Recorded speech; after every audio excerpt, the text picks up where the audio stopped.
Hello class, this is Mrs. Gregory. I'm going to video this lesson. You'll be taking notes as I'm going along. Today's lesson, and by the way, you need to have your book, okay? If you're in this class, you're using this book. This is the 7th grade. Of course, this is course 2, notes on lesson 36. And what I want you to do is turn to page 255. All right. And we are going to be talking specifically today about ratios and sample space. All right. So I'm going to go ahead and take this paper off. I want you on this page in your book. All right. We're going to start here. We're going to start at new concepts. Again, we're on lesson 36 on page 255. I'll try to make sure I get this all in. But today we're going to start with ratios. And the first thing I'm going to talk about with ratio is that a ratio is a way to describe a relationship between two numbers. All right, so I'm going to pull this aside and I'm going to get a clean sheet of paper. Actually, not a clean sheet of paper, but I'm going to start writing with you. All right, let me get my pen. And the first thing I want to talk to you about is ratios being a relationship between two numbers. If you follow along in your book, you'll notice that it says, there's an example. If there are 12 boys and 16 girls, 16 girls in a classroom, the ratio of boys to girls, we would say this way, the ratio of boys to girls is 12 to 16 girls. That's one way of saying it. Or we could say 12 to 16. But what we're going to do, and these are both valid. They also mean 12 over 16, and this is fraction form. You'll see that we could do it this way. Now notice one of the things that we will end up doing, because this is a fraction that can be reduced, we're going to reduce it to 3 over 4. All right, notice that both of these are multiples of 4. So if I divide by 4, it's a 3. Divide by 4 of the 16, it's 4. So that's now our ratio. So technically our ratio can be written as the number of boys to girls is 3 to 4. You can say 3 to 4 or 3/4. These are all valid. They mean the same thing. But I want to make sure you understand when I say ratio of boys to girls, the order is important. So it's 3 boys to every 4 girls. All right, so you need to make sure order is important. All right. Now, with that being said, the other thing I need to make sure, and I mentioned this at the very bottom of page 255, is we never turn this into a mixed number. We want things in fraction form. Okay, so we like them in the best way to do it is in reduced fraction form, but we don't want mixed numbers. So I'm right here, no mixed numbers. All right. We don't want to change it. If this happened to be 4 to 3 for whatever reason, we don't want 1 1/3. No, we want no mixed numbers. All right. So keep that in mind. All right. I'm going to go ahead and turn the page. One other thing that we say, that there's a third number involved, and that's totals. All right. So if I tell you that there's a number of 3 to 4, there's three girls to 4, or 3 boys to 4 girls. In total, my total is 7 students. Students. All right. So make sure you understand. So when we're talking about 12 to 16, if I asked how many total were in the class, we would say 12 plus 16, which would give us 28 is our total. So sometimes when we're doing these problems, this little bit here is not necessarily mentioned. So I wanted to make sure that they mention it, that you notice it. All right, so I'm going to go ahead and move on. So since we've gotten most of the notes, this is just the basic notes. I'm going to go on to example number 1. I went ahead and pre-wrote some of these. So I'm going to go ahead and say, this is example number 1. It's in your book on page 256. It says, in a class of 28 students, there are 12 boys. Okay, what is the boy-girl ratio? Well, notice we have 28 students and 12 are boys. So we need to find how many girls are there. And we need to know that the number of girls is equal to the number 28, the total students, subtract the boys, right? And we end up with 28 subtract 12 equals 16 girls. All right, so we have that number right there. But it says, what is the boy-girl ratio? So I'm just going to kind of write this out, boy to girl. And the number of boys is 12 to the number of girls is 16. All right, and then I'm going to go, just for funsies, we're going to go ahead and turn that back into a fraction because that's what I want. But the actual boy-girl ratio is a reduced version of this, just like we had done in our previous example. So this is divisible by 4. This is divisible by 4. So our boy-girl ratio is 3 to 4, or 3/4. All right. Now, part B says, what is the girl-boy ratio? And this is where I told you that the order matters. So when I say girl-boy, okay, girls, the number of girls to boys in this time is there are 16 girls to 12 boys. And now my fraction is 16 to 12. Let me pull this up here so we can see it real good. And so it's a 16 to 12 ratio, which again is now going to be 4/3, all right? Which also can be written 4/3 or 4/2/3. All 3 of these are valid, all right? Now, notice, and I had mentioned before, no mixed numbers. Leave it just like it is because it means something just in this fashion as a ratio. All right? Just leave it just like that is. So that one's done. If you have any questions or you didn't understand what we did, you can always stop, pause the video, go back, look at example number 1, but I need to move on. All right, so the next example, when we get here, we have a different way of seeing the same thing. Here's the question. Example 2 says the team won 4/7 of its games and lost the rest. What is the team's win-loss ratio? All right, so when it's given to us, it says it won 4 of the total 7 games. Remember that number total I told you? So if we won 4 and we don't know how many we lost, we know that the total number of games is equal to 7. So my question is, well, how many losses? And of course, we know that the number of losses is going to be 3 because 7 take away 4 is 3. All right, now I can use this. It says, what is the team's win-loss ratio?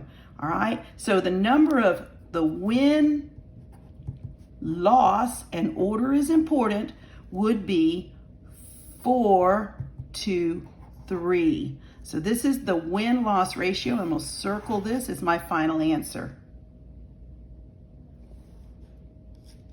All right. Let's go on to example number 3.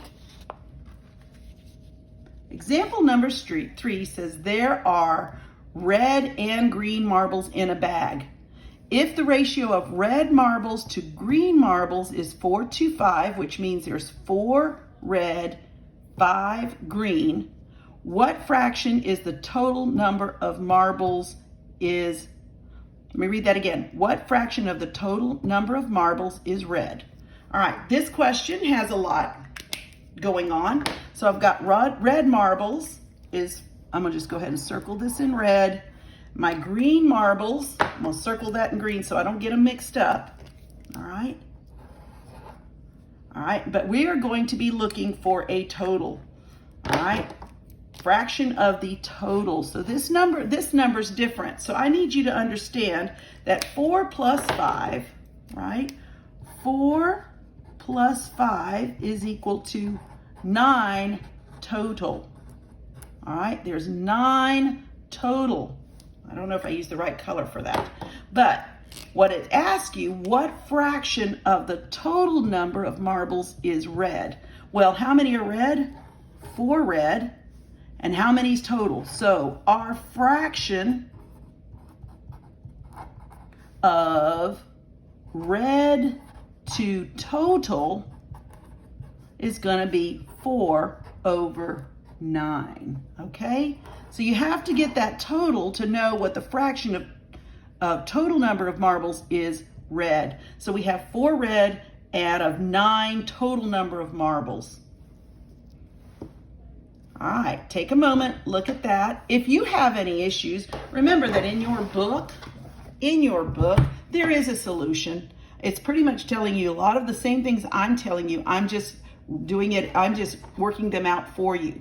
All right, so take a moment and look over that. Those first 3 examples, 1, 2, and 3, deal with ratios and how to read those kind of things. Then we have a second part. So take a moment, take a breath, because now I'm going to go into something a little bit different. I believe we've talked a little bit about probability. All right, so that's on page 257.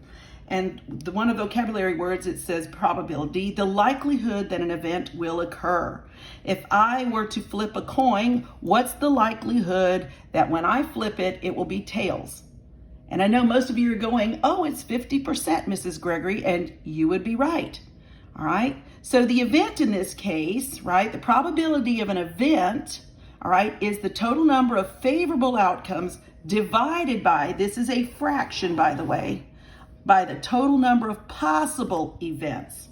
Okay, so what we're going to be working on in the next couple of examples is finding out what are the total number of events, and we're going to be determining what is the sample space, which is a list of all possible outcomes of an event. Now, a simple example would be the coin toss. If I asked, what are all the possible outcomes of a coin toss, it would either be heads or tails. So in this case, since it's heads or tails, we would have the total number of events would be 2. All right, let me go ahead and move on, and let's talk about that because this comes into example number 4. So that's pretty much that for the little bit of explanation, but now we're here. All right, we've talked about the sample space. These are technically your vocabulary words that I want you to write down. And then here we're going to go ahead and actually work these. What is the sample space for A, flipping a coin, or to flip a coin? I kind of shortened it. If you look at it in your book, it has a little bit more, but I said flip a coin once. All right. So what is the sample space? The sample space, again, is all possible outcomes.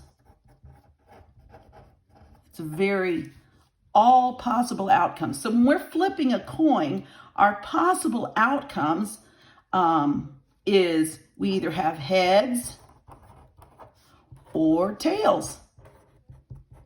All right. And a lot of times we just say H or T. Guess what? That's my sample space for this event. All right. This is it. That's my total sample space. Now, I will talk a little bit more and just a little bit what the probability and how to use this as probability. But it says, now we're going to go on to B. Roll a number cube. By the way, a number cube is a die. A lot of us play with these things, and you might have a 1, you might have a 2, you might have a 1, 2, 3. And you have 4, 5, and 6 on the other side. So there's 6 sides. It's just a die. So what is the sample space for a number cube? So let me go ahead and write sample space for this event is it could be a 1 that we roll. I might roll it boom, and get a 1, a 2, a 3, a 4, a 5, or a 6. And that's it. Nothing more. total options. There's nothing else unless that cube has other numbers or it's a different kind of cube. But our normal number cube has 6 sides and it has 1 dot, 2 dots, 3 dots, 4 dots, 5 dots, or 6 dots. All right. Now, here's another situation. Pick one letter from the alphabet. Now, we know the alphabet, all right? So the alphabet is our ABCs. So it says, what is the sample space? And if I asked you what the sample space, all right, what is the sample space for this event? I would write A, B, C, D, E, F, G, H, I, J, K, L, M, N, O, P, Q, R, S. I'm about to run out of room. Let me go up a little bit higher. T, U, V, W, X, Y, and Z. All right, these are the total options. If I were to throw these in, I said I just want one letter, I could pick any of these. This is what we call my sample space. All right, hopefully everybody understood that one. There's nothing really difficult about figuring out a sample space when you only have one event. Now, this next little bit I'm going to go into deals with what we call tree diagrams. All right, because there might be more than one event. There might be 2 things happening at the same time. All right, and that's where example number 5 comes in. All right. In this case, we got a coin is flipped and a spinner is spun. And I tried to draw the spinner. It's in your book. They did a much better job than I did. But in this spinner, it's a round and it's divided equally into 4 spaces. And I've got 1, 2, 3, 4. All right. So that just makes sure you understand that my coin is still flipped. It's a heads or tails, a regular coin. Okay, so here's the question. They should really put this in A and this is B. All right, there's 2 questions here. The first question says, what is the sample space for 1 coin toss and 1 spin? Now this is a little bit more complicated because this tells me what's all the possible outcomes if I flip a coin and I spin a spinner. So what we do is we call this a tree diagram. Let me see if I can draw that here. Let's see if I have enough room. I think I do. Now in my tree diagram, I might have my coin, which is either heads or tails. That's my choices for that. Or I might have a spinner. All right, and my spinner is going to be either 1, 2, 3, 4. Those are my sample spaces for each individual event. This is the sample space for the coin. 1, 2, 3, 4 is the sample space for the spinner. Well, that doesn't completely answer this because it says, what is the sample space for 1 coin toss and 1 spin? What are the total options? I might get a heads on the flip, and then I might get a 3 on my spinner. All right, so that's a possible outcome for both those events. Mrs. Gregory, how do you even begin? Well, what I'm going to do is I'm going to start with heads. I have a possibility my coin might flip it and get a head. And then when I go to my spinner, I might spin a 1, or I might spin a 2, I might spin a 3, I might spin a 4. Notice that I'm using these little branches because these are all my possible outcomes. All right, and my outcome, my final outcome, or my sample space, my ultimate sample space, I'll write that here, it could be H1, H2, H3, or an H4. Second option, it could be that I might land on tails. Again, if I land on tails, there's a possibility that I could get a 1, a 2, a 3, or a 4. Those are my options.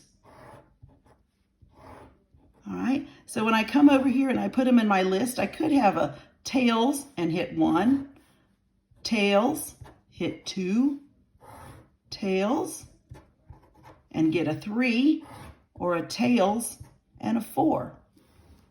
So I have exhausted every option, okay? And this here, this part right here now is what I was looking for in part A. What is the sample space for one coin toss and one spin? Here it is. I have 1, 2, 3, 4, 5, 6, 7, 8 options, all right?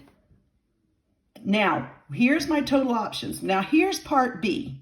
What is the probability of heads and a number greater than 2? This is a lot more complicated than just telling you this. So I would say, what's the probability? And if you guys remember, if I took the probability, let me go ahead and get another piece of paper, and I'm gonna put it right here and re-answer this, all right?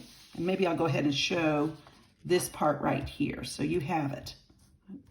All right, what is the probability of heads and a number greater than 2? As you recall, the probability of an event, all right, let me go ahead and write it down again. Probability, I'm gonna kind of, if I can spell it right, ability, put that Y there. I don't know if I spelled it right or not, is equal to the number of favorable events. Let me put word outcomes, that's more correct, over total number of outcomes. I know this is a lot to write down right now, but I wanted to go ahead and remind us. Now, let me go ahead and write this. The probability of a heads, I'm going to write it like this, and a number greater than 2. All right, so I come over here, and this is a fraction, by the way. So the number of total outcomes is 1, 2, 3, 4, 5, 6, 7, 8. So the total number of outcomes is going to be 8, right there. I have total outcomes, 8. But how many of them fit this situation? It has to be a head, and the spinner has to be greater than 2. So it's none of these, right? The tails, we don't want any of those. And then I come and I look and I say, well, which ones of these are heads and greater than 2? I have 1, 2 possibilities, 2 out of 8. All right, so the probability is 2 over 8, which then, of course, you never leave it if it can be reduced to a 1 over 4. All right, so the probability is 1/4, and some of you remember that 1/4 is also equal to 20.25, which is equal to 25%. All right, so I'm going to just say this is the answer we're pretty much looking for. All right, but if you ever had to and they ask you what's the percentage, you can change the 1/4 into 0.25. Remember to divide 1 divided by 4, and then make this decimal, move it over twice to make it a percent. All right, so here we go. I'm going to go ahead and lift this up so you see final answer. This is part A. This is, I'm going to call this A, and this is B. Let me see if you can get that, if I can get all of that in. All right, and if you see it, you might want to pause right there. You can look at that. Please study that. All right. All right, so there's that. And I'm going to go ahead and go to my last problem. And this is a little bit more, you know how they get a little bit more complicated every time. Make sure I get this in the paper. If I'm not doing that, please forgive me. Keep that in the camera. All right. In example number 6, and again, all these solutions are in the book. All right, so please do not feel like you cannot open the book or you can't look at those, at least read through them. All of you can read. It says there are 2 spinners in example 6. Spinner A is labeled with letters and spinner B is labeled with numbers. All right, so here's spinner A, and it starts with J, K, L, M, and N. This is in your book, so if my picture's not good, look at your book. It's on page 259. And spinner B is 1, 2, 3, 4, 5, 6. So it's a little bit different. All right, so the question is, find all possible outcomes when both are spun at the same time. I didn't write this very good. So they're both spun at the same time. That's question A. And then question B says, find the probability of spinning M and 3. So find all possible outcomes. What we're looking for when we say all possible outcomes is the sample space. What are all the possible outcomes? So in this one, we could, just like we did before, do a tree diagram. But I'm going to tell you it's going to get very unwieldy when I put M, 1, 2, 3, 4, 5, 6, N, 1, 2, 3, 4, 5, 6. So what we're going to do on this one, because it's a little easier to do it, is and your book has this right now, but what they do is they set up a table. Now their table in the book is not quite the way I would pretty much write it, but what I'm going to do is I'm going to draw my box. All right. And because there's only 2, now that makes a difference too. The fact that I have 2, all right, 2 events, not more than 2. When you have more than 2 events, it gets even more complicated, but we're just going to stick with this. And I have J, K, L, M, and N for spinner A, I believe. Spinner A, that's my possible outcomes. All my possible outcomes for spinner A. All right, hopefully I did that well.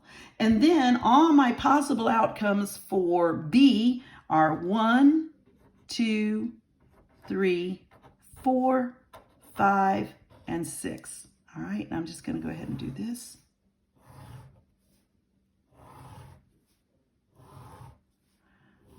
And it's kind of like a multiplication table in a sense, because I'm going to say one possible outcome could be J1, J2, J3, J4, J5, or J6. Okay, and then I can do my Ks. I have a K with every one of my numbers.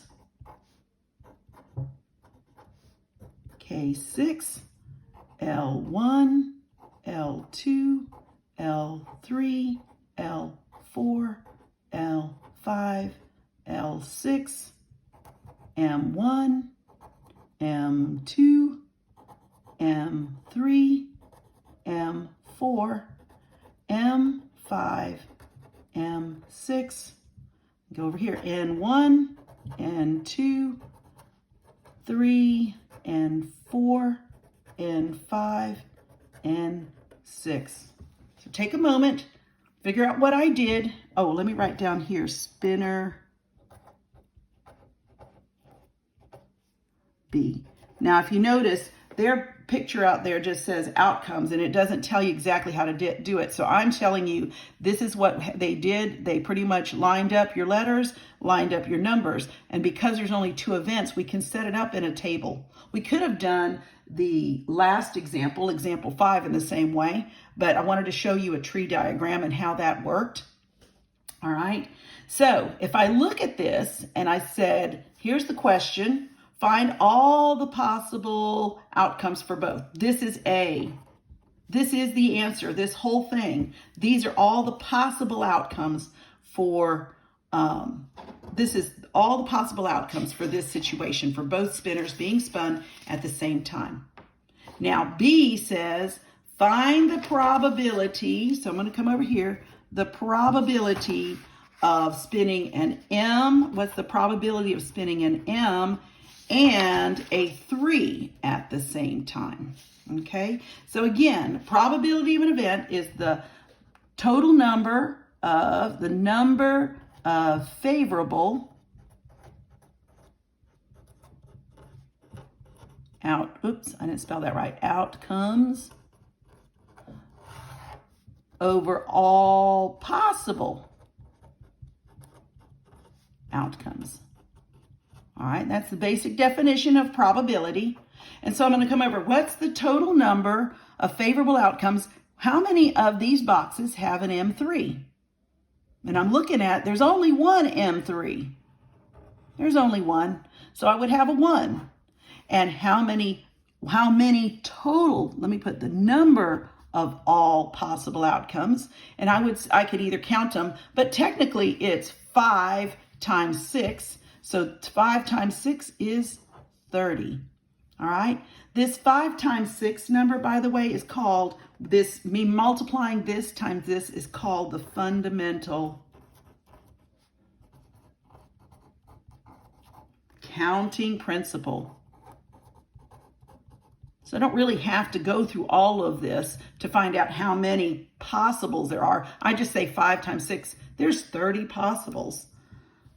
We write this down, and if you can find this at the bottom of page 259, okay?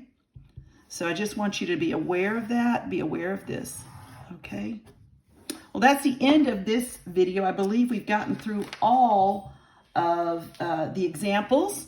So I'm going to stop here.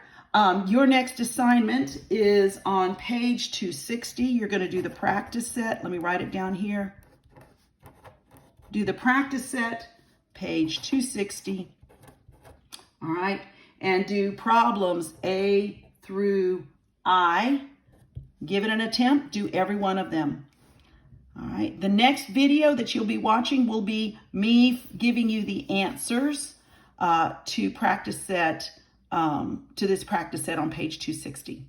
All right. Good luck.